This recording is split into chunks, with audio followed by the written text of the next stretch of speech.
We acknowledge the original owners of the land on which we podcast, whose stories were told for thousands of years. Today, we are recording in Meanjin.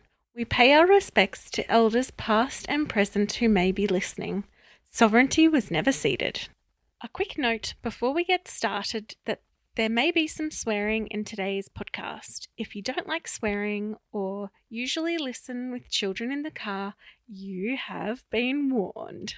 We're proud to be sponsored by Tyre Nuts, Brisbane's tyre fitting shop with a powerful purpose. Tyre Nuts is a leading social enterprise that creates real, full, award-wage jobs for people with disabilities without touching their NDIS funding. They make buying new tyres simple with an all-inclusive low price that covers the tyre, wheel balancing and wheel alignment. Get a great deal on your next set of tyres at Tyre Nuts. Book now at tyrenuts.com.au and follow their journey on Facebook and Instagram. This episode of What in the NDIS Now is brought to you by Astolti. Astolti is the software solution for NDIS professionals, built by NDIS professionals.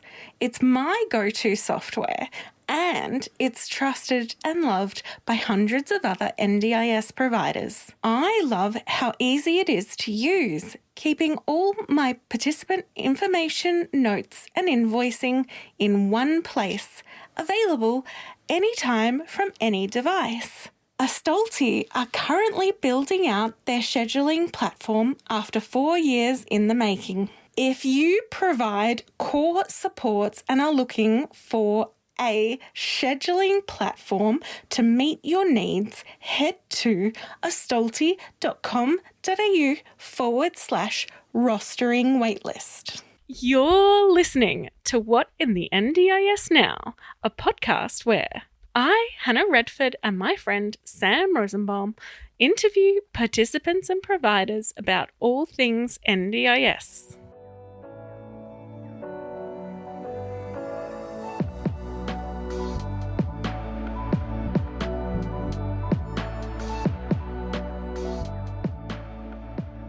Hey Sam, how are you going?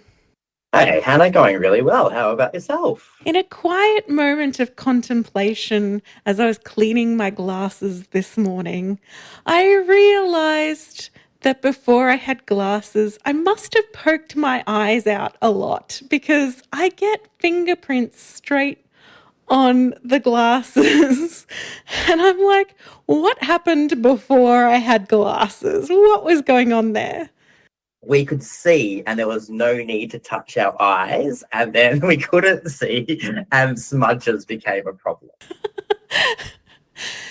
Yeah. I feel the pain. So I'm confused. But anyway, I digress. Everybody, I want to introduce you to Justin Macdonald, who was on episode 38 and talked to us about SDA, or Specialist Disability Accommodation, and he was on our live episode this year, 2025, in February, which was very exciting. And Justin joins us again to talk about the SDA design review. Welcome, Justin. Hey gang, how are we? Good. Going really, really well, Justin. Glad to have you back, mate. Oh, pleasure to be back. I can't believe it's been so long since we actually did that live broadcast. It just feels like about 9 months ago. It really feels like about 2 or 3, not 9. Hannah and I were talking about this the other day, about that it's Christmas and end of year around the corner. Don't even mention that. That's not on the topics yet. I haven't even started to think about that yet. So I'll just live in denial a little bit longer. And we're still technically November for at least a week. So I'll start thinking that's a future Justin problem. Well, we'll leave that there for future Justin then. I think so. Good safe move. So Justin, you recently went to a meeting to have a discussion about what this review actually looks like. Can you tell us a little bit about that? Yeah, of course. So just to sort of set the scene, in the SDA world, every 5 years they have this really detailed review, and they'll actually analyze all the nuts and bolts, all the different parameters and all the different elements around pricing, design, standards, all those bits and pieces that make that whole sector work. and we're now fast approaching the next review, which is 2027. So they've actually proactively, in advance, which is quite nice, started to think about how this is going to work. And yeah, so that's pretty much what they've started. They started this process. They announced it probably September, I would say. And then middle of October, they sort of started having these consultation sessions with a whole broad range of stakeholders in the sector. So including participants and residents that live in these types of homes, the care, the providers, the builders, the developers, the funds, and every gamut of it. So it's very timely, and it's absolutely wonderful to see. I mean, being proactive is not what we're used to the NDIS doing. Correct. Yeah. This is normally, by the way, 3 months ago we did that. And here's what the pricing update is. I think the last pricing review, they announced it. That was implemented before we even knew what it was. So this is good. Like, let's embrace the positive and let's celebrate things that are good. And I'm really happy with it too. And I think I was mentioned to you the other week, they've engaged a very large consulting firm, KPMG, to conduct this consulting. And whenever I hear the Big Four, especially with the recent news reports as well, my hopes are not very high. And I sort of walked into the meeting, I wouldn't say jaded, maybe just a little bit PTSD from previous consultation sessions with organisations such as that. But the head of this project and the head of this entire scoping exercise is amazing. And I don't say that lightly. This is a person with experience in SDA, experience in SIL and housing care, worked and run a provider for a quite an extended period of time too, and just actually has an interest in like almost being curious to actually seek out the answers rather than this predetermined, put it into a little box and just tick a box for this co-design project. This is actually, it seems, at least from the outside, it actually seems like the intent is and the desire is there to improve things. That's definitely the feeling I got taken away from it. So all my little notes that I had prepared to, not that I'd ever poke the bear or have a dig at all, because you know me, but they were all answered. It was just really well thought out and really well considered. And the scope of the project is huge, but the points that she covered off in that session were really on point. It was really well done. That's so reassuring, and I think it's absolutely a great idea to come prepared to poke the bear, and then brilliant to be surprised. Yeah, and there's not too many positive stories about the NDOs, but I really want to say, like, this is good. This is really good for our sector, and this is what I'd love our standard to be like. So everyone else in the NDOs, please listen to this one, but it's really refreshing. And I think if we can get some good outcomes, and whatever the KPMG say back to the agency as well, who knows what's going to be implemented. So that's a whole different kettle of fish. But I think the way that they've approached just reviewing the current design itself, is it suitable, is working, what's not, why is it not working? Give me some examples and case studies, or looking at the pricing mechanisms. What's there that we can kind of improve? What's working again, what's not working, and being curious. They've even actually extended the focus, which I was quite impressed about, and something that I'm really passionate about, which is culturally sensitive design. So, tackling how do you approach design for a minority group or someone that doesn't live in a traditional Western style house. You're looking at cultures like the beautiful Iranian cultures, where you might have multi-generational households where you need 6 or 7 bedrooms, because that's just how they kind of provide that care and support. And in a informal sort of care model, then that works really well. And even First Nations sort of approaches as well. What's culturally appropriate for individuals and families that that come from a First Nation or Indigenous sort of worldview rather than our Western worldview. So even that was included. So yeah, I was very impressed. Yeah, but even the previous review, like, I think when they eventually did it being the inner academic, I unlock that every now and then, but it was actually well considered and well researched. They looked at, the market drivers, the market forces, what was actually working and not, and did these massive adjustments. Now, the adjustments they made were good and bad, right? They were good because it kind of better reflected, I think, the cost of actually building and developing in certain areas around Australia. That was the really great thing. The bad thing was that some of the market spruikers and dodgy investment groups had almost left the sector because it was no longer viable, but because they had this big jump, they almost like came running back in. So it happened all over again. So we'll sort of see what happens too. But yeah, there's some really good really interesting thing we can unpack in the conversation today for sure. Now, I do want to really quickly, before we get into the really nitty-gritty thick of it, is talk about time frames, because you did sort of bring that up and talk about how, usually they tell us 3 weeks after they've done something. And the time frames for submissions, even for this, are quite tight. And so I do want to make sure people are really aware of this and understand the time frames for this. So could you explain the time frames for submissions? It's basically end of November.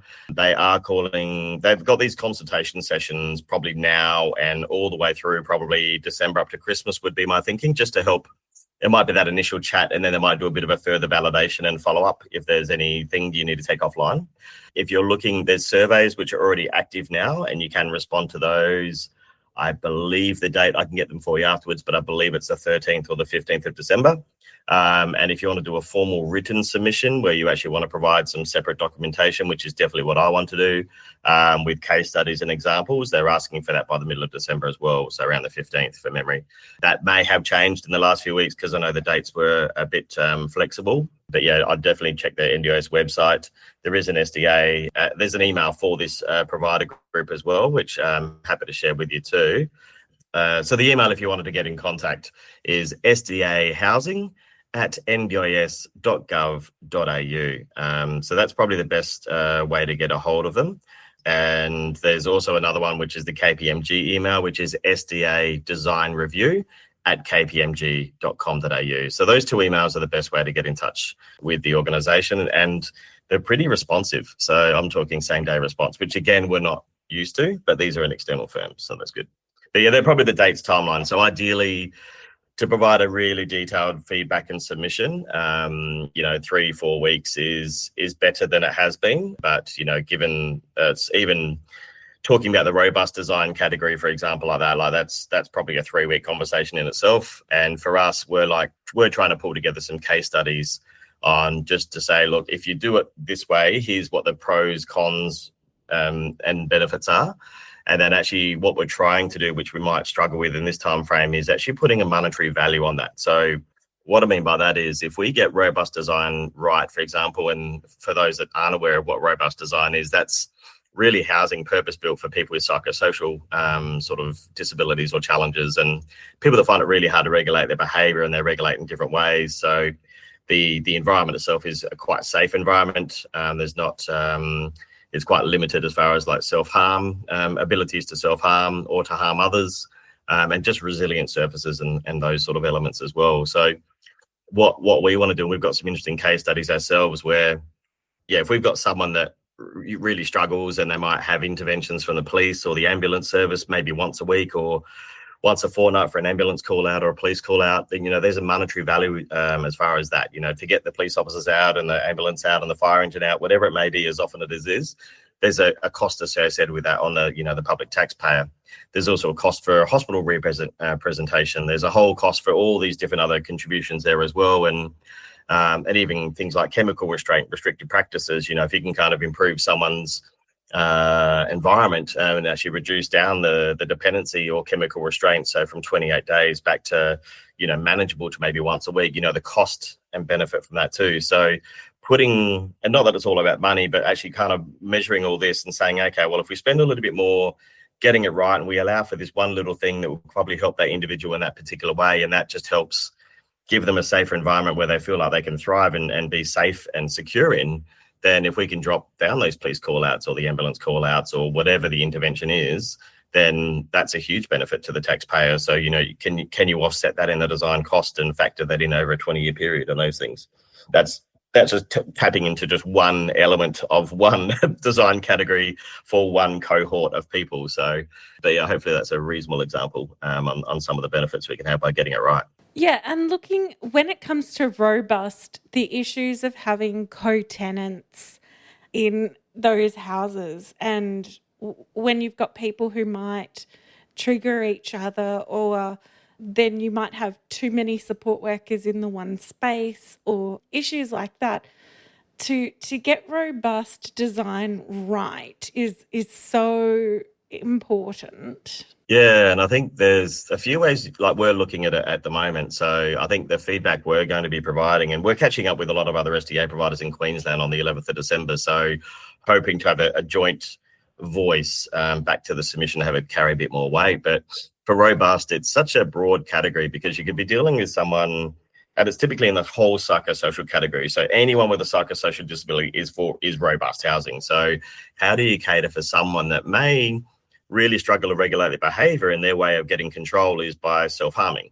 How do you look after that? But then how do you also support someone that might harm others? Or how do you support someone that has tendencies for escapism, to isolate and remove themselves from that environment they feel unsafe in, and building 5-meter fences? And that's just one design standard. How do you look after that? And that's just 3 really bad last-minute thought-out examples compared to the reality and the diversity of psychosocial disabilities. The human brain's an incredible thing, and just how it impacts others. So how do you factor that in? And like you said, Hannah, I think the design standard at the moment, and the design and housing format, the funding mechanism, really supports 2 residents living together in a home built to the robust standard. But we probably manage, I'd have to check, but probably 30, 40, 50 sort of properties. And we don't have a co-tenancy environment in any of them, like just not one, because it just doesn't work. We know it doesn't work. But then the financial mechanics of that don't support it either. So you look to move to other housing formats. So you might look to say like a duplex format, where you might have 2 houses under one roof side by side. You might move to a villa format, but then if you've got 3 or 4 houses side by side, is that beneficial, or can that cause even further triggering? It could be good from a care perspective, but it might not. You might have to be very particular on what individuals are there too. There's other organisations as well that have actually got like beautiful communities that they've actually tried to create it of as well. And again, there's robust housing scattered through that. And I think that can work really well in some scenarios, but it's definitely different horses for different courses. Like, you'd really have to be very selective on who's going to not play well with others, but really integrate well with others. So it's a really easy problem to solve, said no one ever. But I think if you can get it right, or at least create an environment where we review the robust category and maybe even separate it into 2 categories, or even 3 if that's suitable and appropriate, or just have the ability or potentially a budget to make some modifications for that individual, could be a beneficial piece too, because I don't know how we solve it. I don't know what the answer is, to be honest. But I think with some of the decisions that are coming through the ART and even the federal court at the moment, there are some good noises coming through. So I don't know if you guys have heard about a few of the cases that are coming through at the moment, but we're waiting to hear from the High Court, I believe, a ruling on a 1-resident house, which has never happened before. So that was presented, I believe, back in July and August, and we're waiting for the judge's dissension notes and decision. We should hear that back about that early next year. And then what the implications of that could potentially are, which could coincide with this design standard review. So if that opens the floodgates for 1-resident housing, if it's awarded against the NDA, that could be quite strong. Whereas if it's awarded in favour of the NDA, then that could be quite prohibitive. And there was another case recently as well that sort of talked about the price guide itself being a guide and not being like a rule of thumb, like you have to stick to it. So that was quite a good decision as well, when there were elements and comments from that judge's dissension in the tribunal that actually drew from the Catterson matter as well. And this is a public case you can check out, which is Catterson versus NDA. So yeah, we'll hopefully hear about that early next year, which will be after the feedback period, or the consultation period for this design review. So yeah, we went pretty deep in robust then, didn't we? Jumped right into it as always, Justin. Yeah, I love the detail. It's the academic, right? I just love just unpacking these things, because it's so wonderful just chatting to other providers to see what's working for them and what's not. Like, we don't have the answers to any of these things. So we kind of surround ourselves with other people that are doing it, feeling it, seeing it day to day, and then trying to come up with some alternate solutions. And it might be a point where we look at maybe 1 or 2 different ways of doing it, or just a hybrid sort of method. But I just think what we need is some flexibility. Like, you might need to achieve a certain standard, which at the moment is way too low for even basic robust, but just having the flexibility to be able to adapt to the individual's needs. A bit like you can with some of the other designs we've got. I think that's definitely some good points. I want to just go back to the start of our conversations, where you're going in and you're thinking about those questions about and poking the bear And then I just sort of want to touch on the Royal Commission into the abuse and neglect of people with a disability, and the NDIS review, and the fact that we've got a practice standards review following the NDIS and now the SDA design standard review. We're having a little bit of death by reviews, and at the end of the NDIS review and the Royal Commission, I came on this podcast and I was excited and optimistic. Yeah. And I was dead before the end, like halfway through this year, and hopes and dreams and thoughts and prayers don't really materialize anything. Thoughts and prayers. Yeah, I love that reference. That's really good. And I think, have we actually had a formal response to the Royal Commission? Like, have we? There's been a few tokenistic, very high level. We're not going to give any detailed responses, but we still haven't got it. And to be honest, nothing. If we haven't got it now, we're not going to get one. Yeah. And well, I think we've had a formal response through a NDIS legislation and two bill of amendments in rule adjustments. Yeah, well, even some of those reviews as well, and even the change to the legislation that's coming through now too, is it's like co-design in reverse, which is not really how it works. It's like, here's what we're rolling out. Now we're going to consult the community on how we're going to roll it out. Like Thriving Kids is a good example of that. And I don't know, as someone who teaches and lectures co-design, or used to teach and lecture co-design is the fundamental principle at the start of the process. It's, okay, how do we get everyone involved that's going to be impacted or be a stakeholder in that sort of piece together at the start to actually work out and identify what that process is. You don't really go out and come up with said solution without even engaging anyone and then going to the market with this tokenistic sort of, we really want to hear your feedback, but we've already made our decision. That's the conversation Hannah and I have been having in the back of the scenes. That's what this practice standards review, like the Main Street practice standard review, feels like. And throughout the course of the outcomes of the NDIS Royal Commission and seeing Bill Shorten now as the Vice Chancellor. Vice Chancellor, I think, at University of Canberra, Yeah. Who is chaired by the co-chair of that NDIS review. All of this is it just continually stinks of more and more of everything's predetermined, and this process is just to convince the community that we're engaging and that what we want is what they want. Yeah, and I think the agenda, the red team in federal parliament at the moment seem to be acting a bit more like the blue team than the red team. And Minister Butler has been given a very challenging portfolio, absolutely. And I think when Minister Shorten left, I wouldn't say he handed over a ticking time bomb, but he definitely didn't resolve a lot of the issues that were already there. He certainly hasn't stepped in to put mind at ease, or anyone's mind at ease, with resolving this. So I feel like there's more underhanded, or not underhanded is not the right way, but more backdoor sort of negotiations and announcements coming out without any consultation. And just some of his public addresses as well just really doesn't seem to get the NDIS. And I'm not a fan of Minister Shorten in all capacities, but the one thing I did like about him is he had a good understanding of the NDIS. You could chat to, about SIL, you could chat about SDA to quite a detailed level, whereas Minister Butler, his portfolio is so massive, there is no way he could be across it. He's looking after aged care, he's looking after disability, looking after disability, and that's just been really appalling.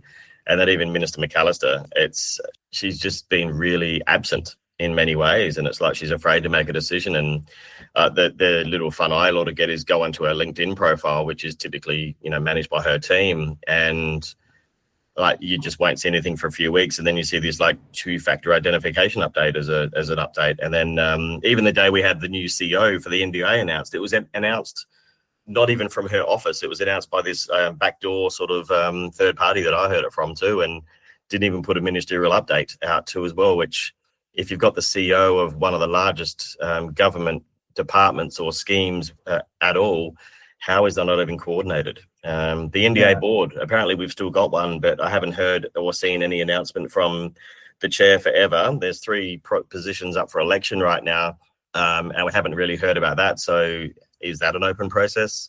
Kurt Feenley just has been absent, and the conversations we're having around the back door at the moment are around, well, if you look at the Corporations Act guidelines for a board director, have they breached their roles as directors? And the consensus is, there could definitely be some red flags for some of the decisions that are made, or some of the absence of decisions that are made.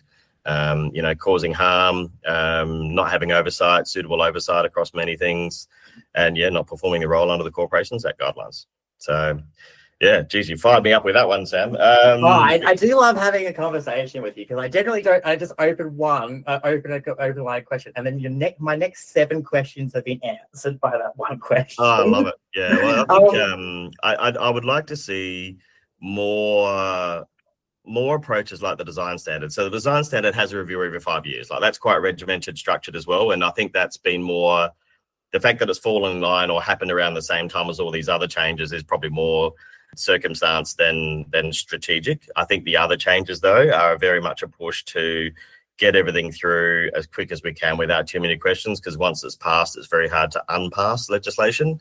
Getting the NDIS back on track legislation for a start was just rushed through last minute. It was poorly done, but when you've got a federal government that has the control of the upper house and the lower house and can rush things through if they need to, then that's what happens. And that's probably going to be the case for at least the next 2 election terms, because the blue team are in a very weakened position after their recent efforts. So we'll be team red for a little while. But I'd love a formal and detailed response about the Royal Commission.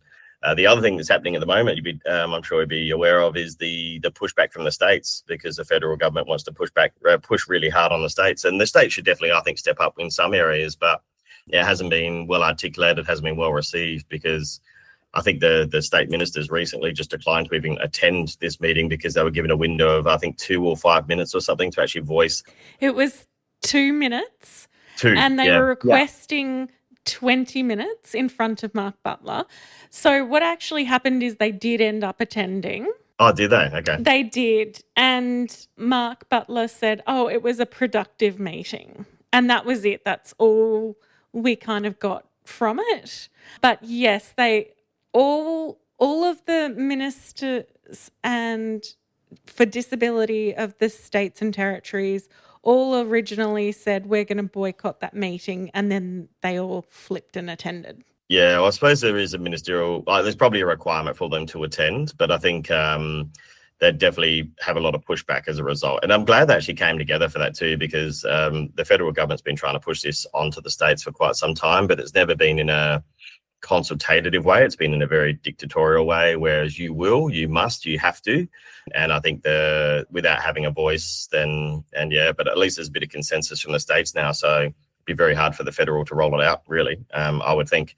So as long as they stay united, but depending on what happens at state level as well, because you've got a few different governments with a few different colours.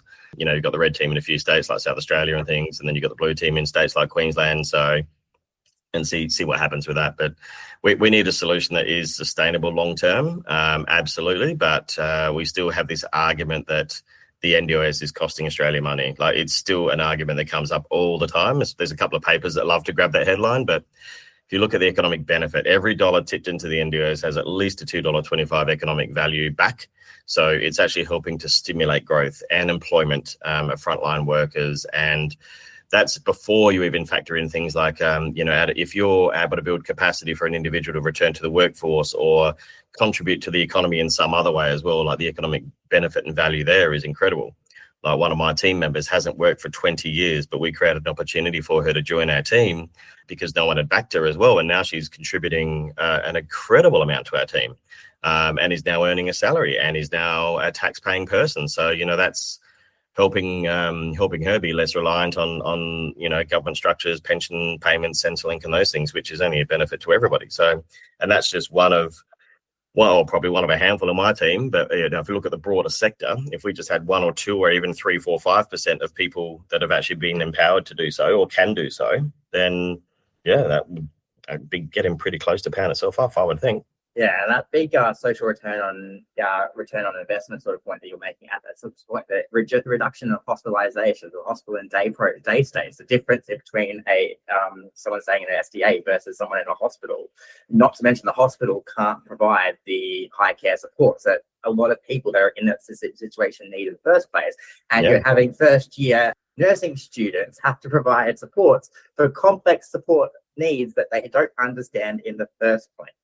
Yeah, which puts them in an unsafe space, and even the cost of maintaining a hospital bed, each day is bad. And you've got states around Australia, like South Australia right now. There's a lot of backed up ramping because they just can't find enough staff.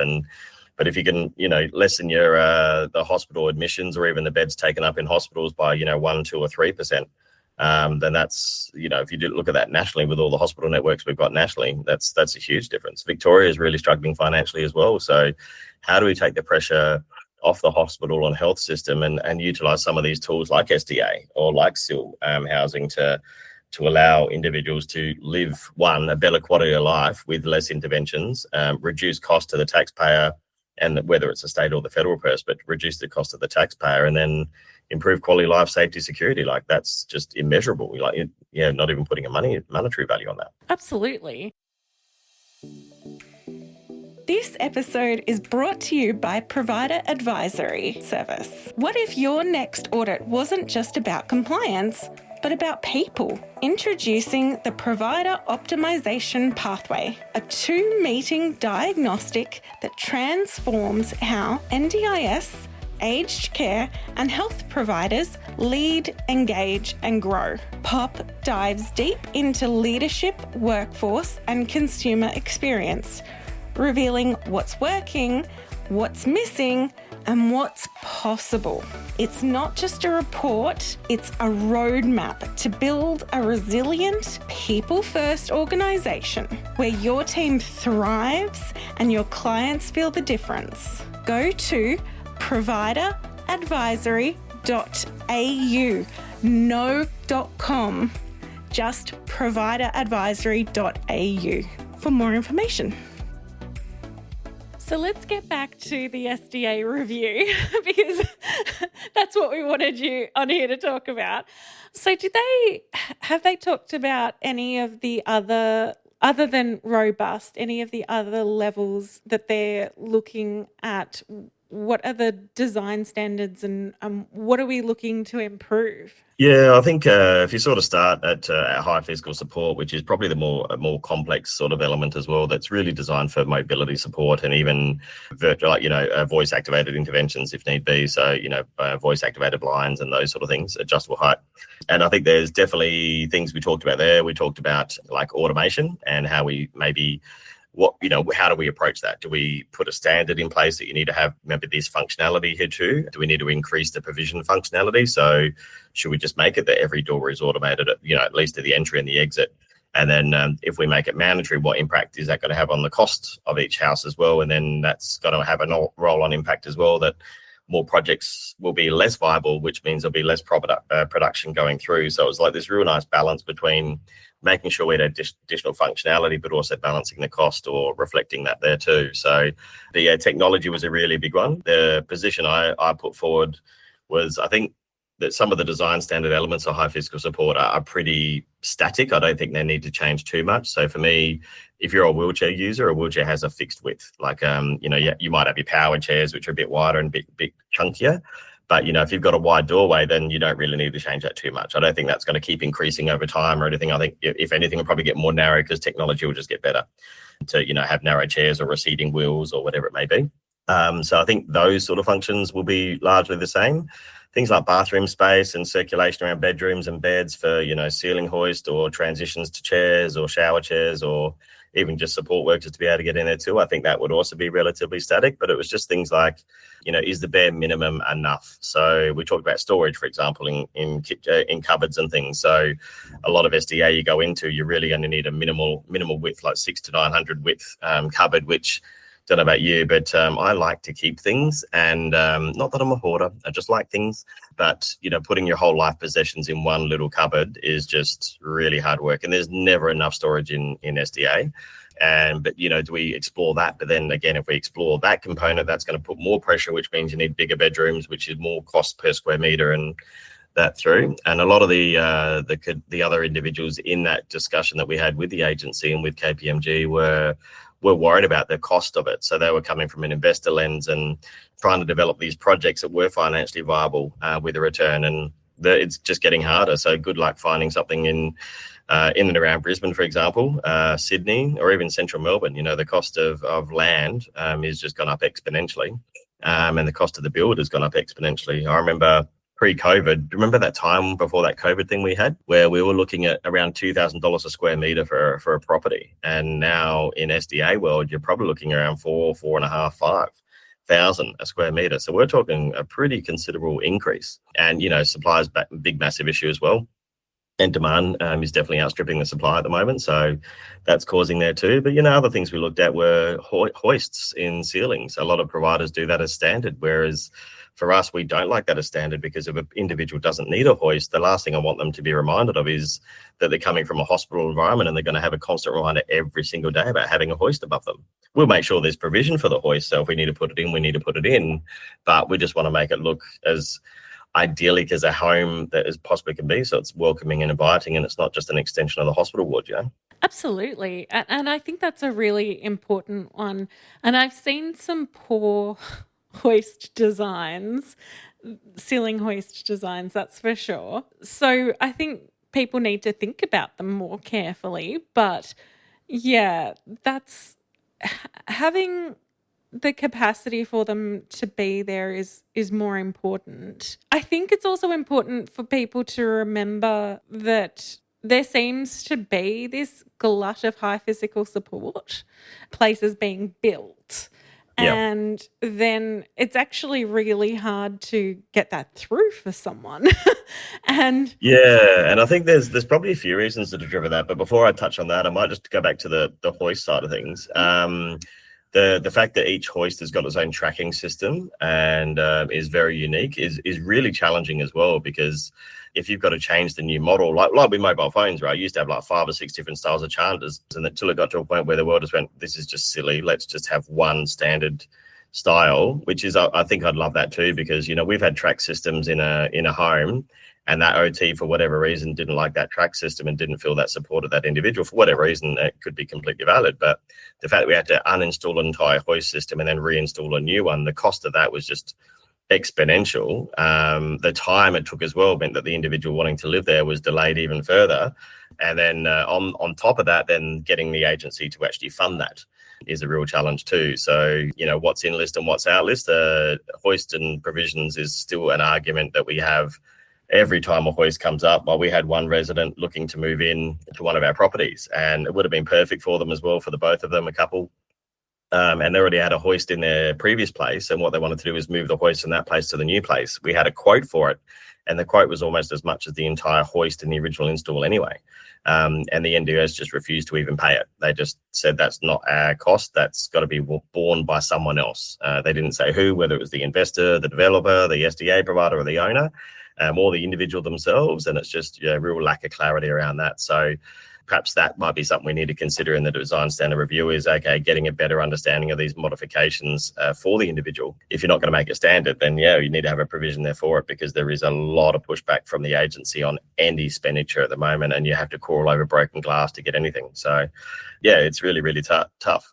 As far as the high physical support design category, you tend to see 2 different design categories that are built. One is robust and the other one is high physical support. And the reason you typically, I notice a lot of high physical support, and that's what we encourage our owners to build to as well, is not the expectation to welcome a resident with high physical support funding, but because the cost difference between building an improved livability to then going up to fully accessible or high physical is so minimal, you may as well just build it to the highest category, because then you can attract the broadest range of residents in a very, very niche market.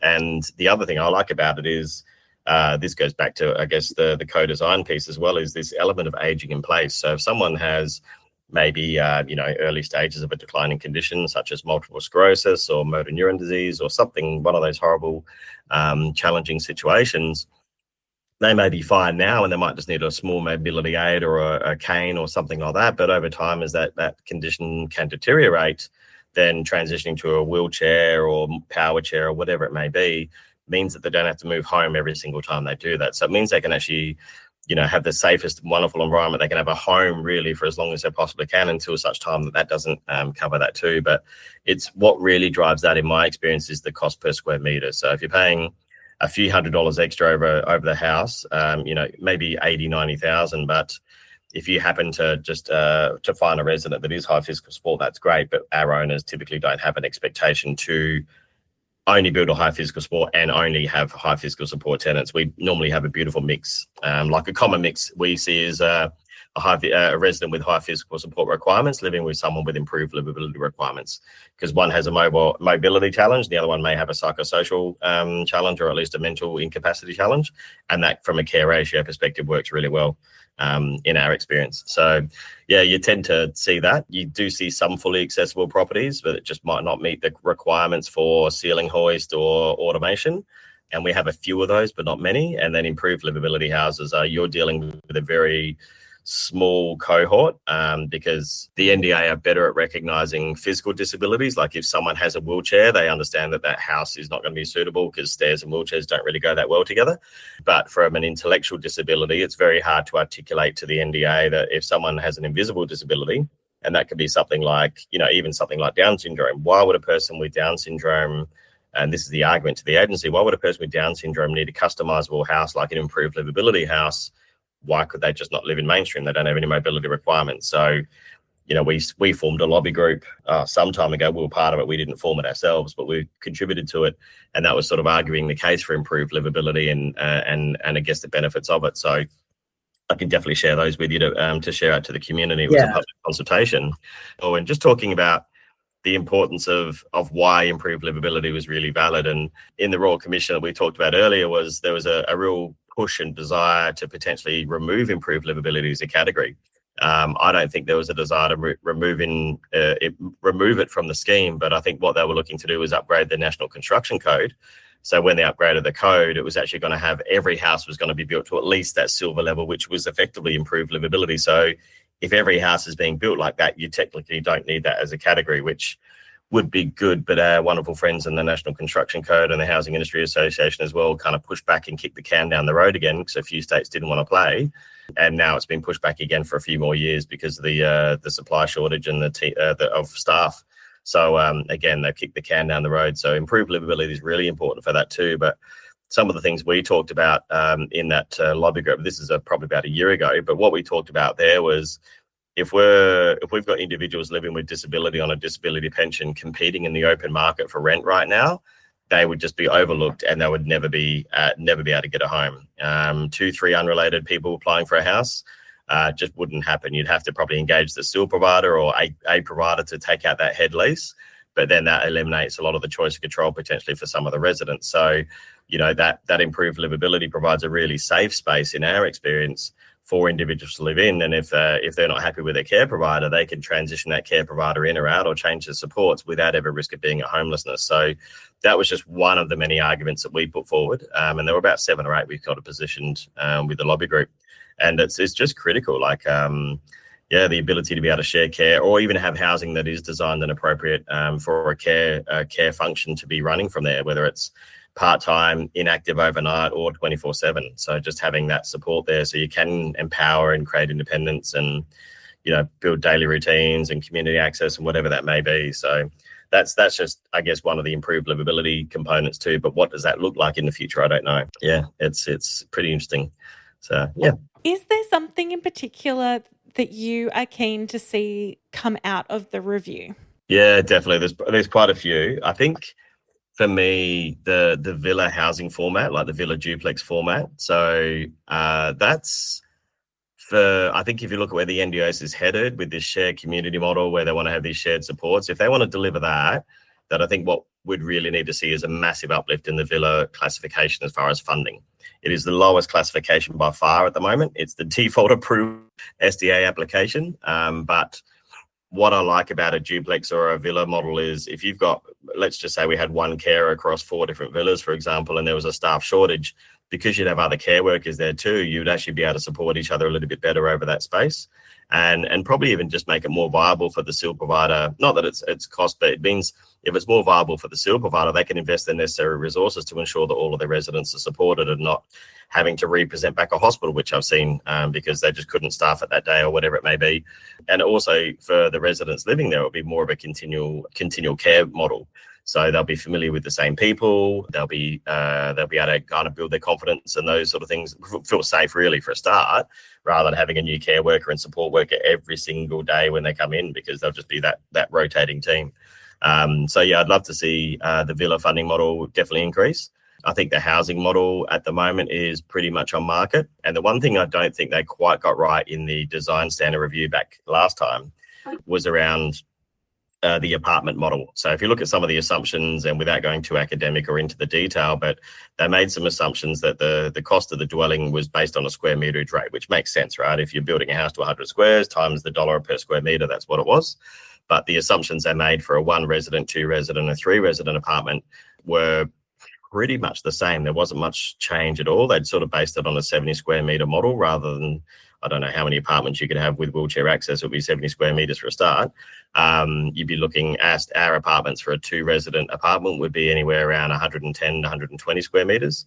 Or a 3 bedroom, 2 resident apartment would probably be around the 130, 140 potentially. So this 70 square meter figure, that's why there was a bit of a price correction and actually came down in the apartment category. So if they really want to get a lot of these dwellings back within that 10K to 15K CBD location, you might need a higher level of density to actually make the project financially viable. Because if you're spending $2 million on a block of dirt, 5, 10Ks in the city, you've really got to absorb that cost over, 5 or 6 different dwellings to actually make it enticing for individuals to move in there.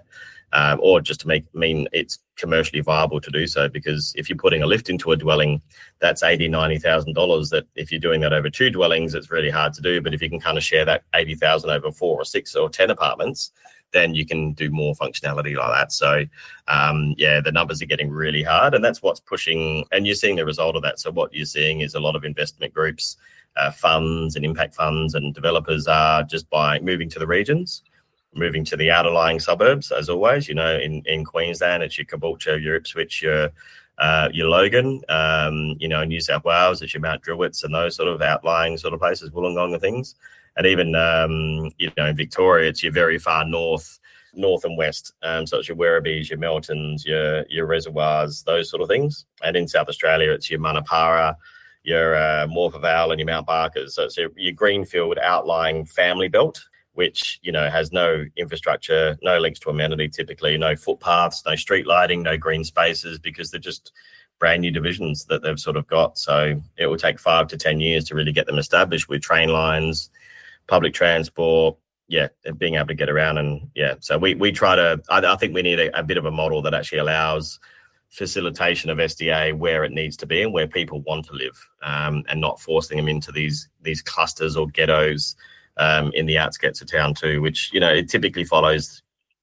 You see a lot of development following like public housing models as well. If people have lived out in a particular community for whatever reason, because that's all they could afford at the time on social housing or public housing, they will literally gravitate to that because, one, that's all they can afford at the time, but it's also where their medical supports are and their health supports are as well, and it's something familiar. Whereas, someone that wants to move to another part of town because they want to pursue a career, or they want to maybe continue some study, or they want to, I was chatting to a lady this morning that she really is passionate about shooting. It actually helps her with her concentration, her pain management and her focus. And she is 80 kilometers away from that right now. So we can move her to a home that's closer to that, and that's going to help her manage her pain. Then, let's build a house where she needs it to be. So, it's different strokes, different folks. But I think that's that's what I'm seeing a lot of now, is just either you compromise on location, or if you have to pay more for the property, for the location on the land that you're building on, then you normally have to compromise on what you actually put into the property. So we're just seeing properties that are just being very lowly spec'd and kind of just slowly building up to the standard and just up to the standard. So they are just barely hitting the line for the standard, rather than how we typically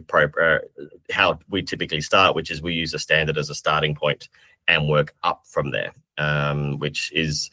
it's becoming, so there's a few providers that are doing that well. There's a few providers that are still a bit short. So I want to circle back. There's a couple of things you said that I want to pick up on, and I want to start with footpaths, because that is something that drives me up the wall. Places not having footpaths, I just don't understand it.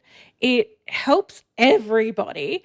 Why do we not just put footpaths everywhere? It makes no sense to me. We've talked about logic before and reason, and I think as brutal as it sounds, it comes down to a cost. If you've got to cancel, because once you put in a footpath, you've got to maintain that footpath, and the ongoing cost for that is huge. So if you're in a city, that's okay because you've got the population density to handle that. But if you're out in, I don't know, I can't even think, just say pick outlying suburb with nowhere near anything, that area has yet to be established. So there's not enough population to really cover the cost of that. And concrete's not cheap, as weird as it sounds. So if you're building like a kilometre worth of concrete in a brand new development, that's hundreds of thousands of dollars, which at the moment might be used for healthcare. It might be used for public buses. It might be used for something else that is just a scarcity element. Is that right? Absolutely not. Is it needed that we need footpaths? Absolutely. But it just takes time. You go out there and you cut up these blocks of dirt, then you put roads in because they're beneficial, then you start subdividing, and over 3 years the area becomes slowly established. And then once they've got that, they might, start putting footpaths in.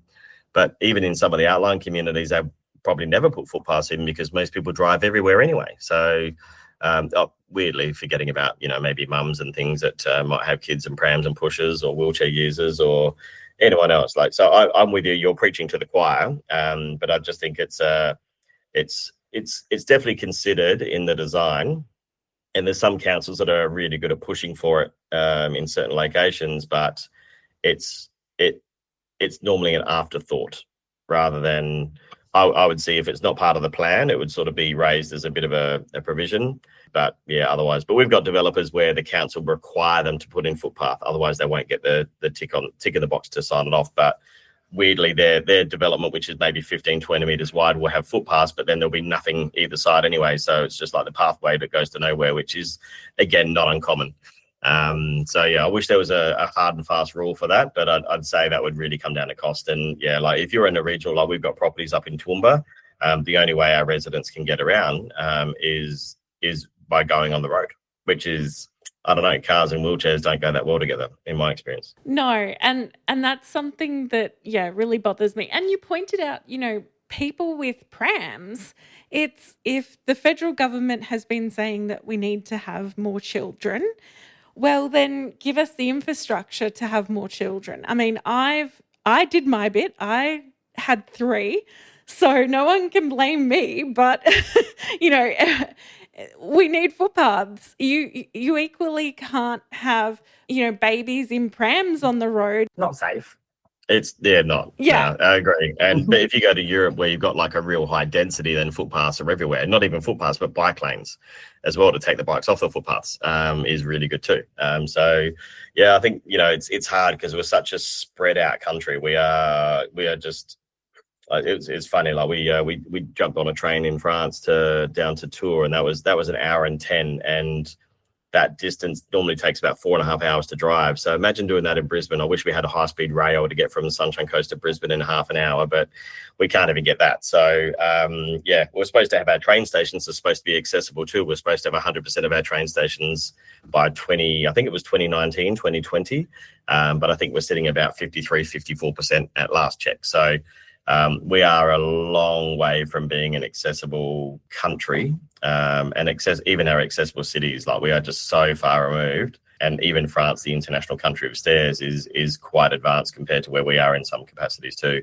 And that's dealing with a city that's been there for over 1,000 years in some instances, or 2,000 years with the Roman stuff in some instances, but they can still make it accessible. So if we don't have those barriers, what's stopping us? And I think it's just cost. Cost and laziness. Yeah, which is other focus areas, right? It's, it's hard to, like, having a bit of pavement is not really sexy. You're not gonna talk about that on the news. At the end of the day, you need something shiny and fun, right? You need some sculptures or bits and pieces. But you look at some things in Queensland though. Like if you look at the Sunshine Coast, the councils up there have invested heavily. So the boardwalks from even as far south as Caloundra all the way through to Noosa, like they are amazing. They're inclusive, they're accessible, and they just open up the community and encourage the community to get out more, which then stimulates the economy because you've got more people out buying coffees and having breakfast and mingling, and it helps cover the cost of it too. But it's like this, catch-22. What do you do first? And I think pavements and accessible pathways are really good, but I just can't see it'd be council led. That would be a council initiative typically. And there's some councils around Queensland that are good. Moreton Bay are really good. Brisbane City Council's not bad. Logan's pretty good. Redlands are actually getting better. So yeah, we're not doing too bad. Ipswich still got a bit of way to go. Toowoomba, yeah, that's a regional council. That'll take time. So before we get close to wrapping up, Justin, I want to just tap into your brain a little bit for our listeners. We've spoken about how to submit, but what's the most effective way for our listeners if they're wanting to put a submission in or get a bit more involved? How can our listeners influence the outcome of this review, and how can they get more involved?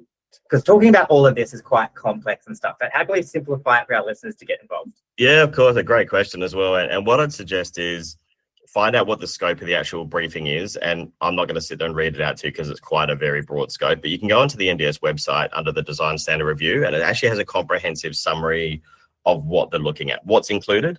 They will even consider things that are not included, include that in the submission documents. They may not be addressed now, but if we raise it as a concern, then that would be great.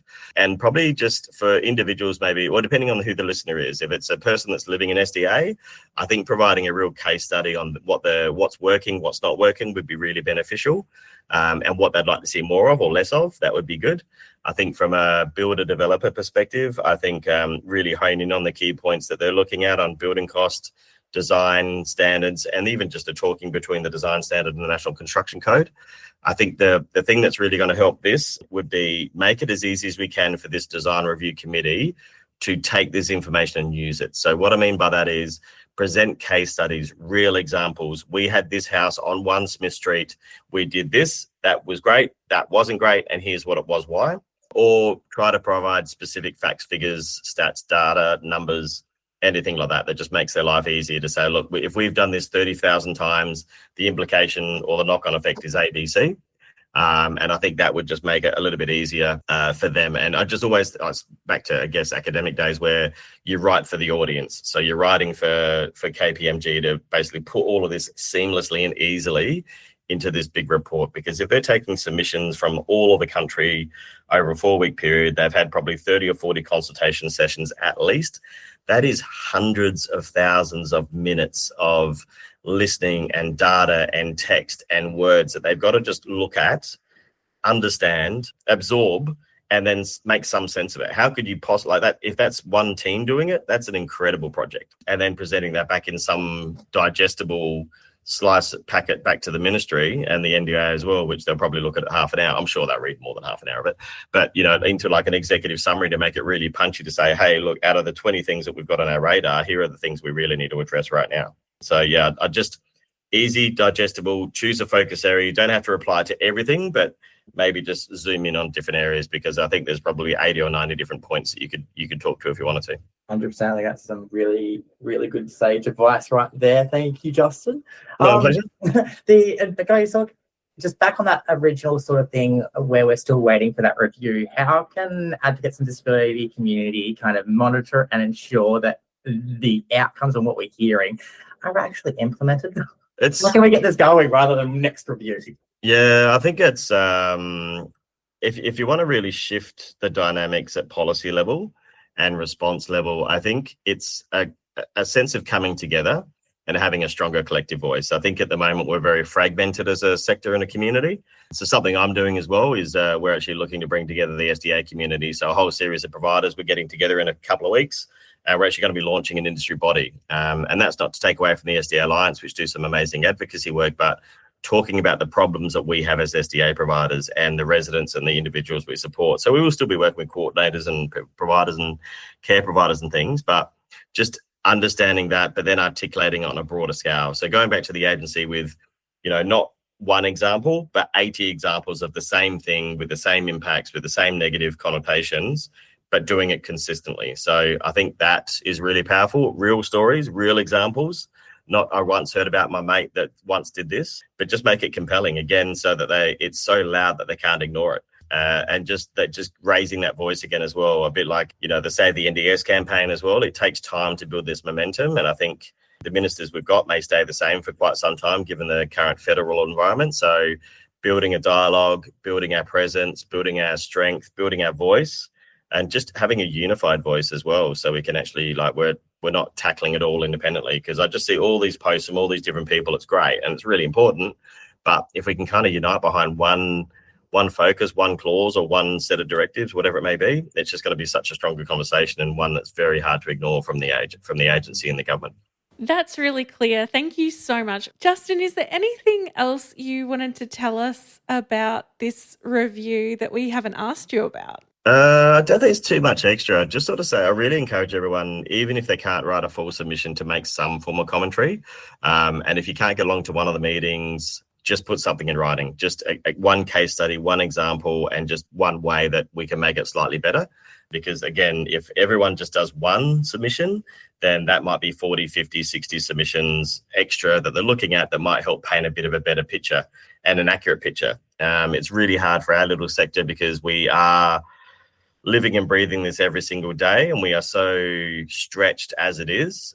So finding time out of your day to do something like this as well, because the last thing you want to do on a Friday afternoon is write a submission to the agency, right? But it is so critically important to have our voices heard and to give the NDA and KPMG a really well-rounded view, rather than just the people that, if you've got like the loudest voice focusing on these sort of points over here, then that's all the review's really going to consider. Whereas if we don't hear from the ones that we might need it across the psychosocial space or whatever other aspect that hasn't even been considered, then yeah, we have a massive risk that we're going to miss a once in a 5-year opportunity to do so. And you know, we're talking the next change is going to be after the Olympics here in Queensland. So, like, yeah, that's a long way away. You say that and I kind of freak out, just going, "Oh, it is 2025, isn't it?" Well, you started threatening Christmas, Sam, is around the corner, so I thought I'd just bring the Olympics into the picture, right? Oh, well, yeah, it was my birthday the other day. And but even like looking at that, right? But and just I'm hoping the Olympics, at least in Queensland, is actually going to help with some of our infrastructure. That might sort out the footpath situation, Hannah, maybe.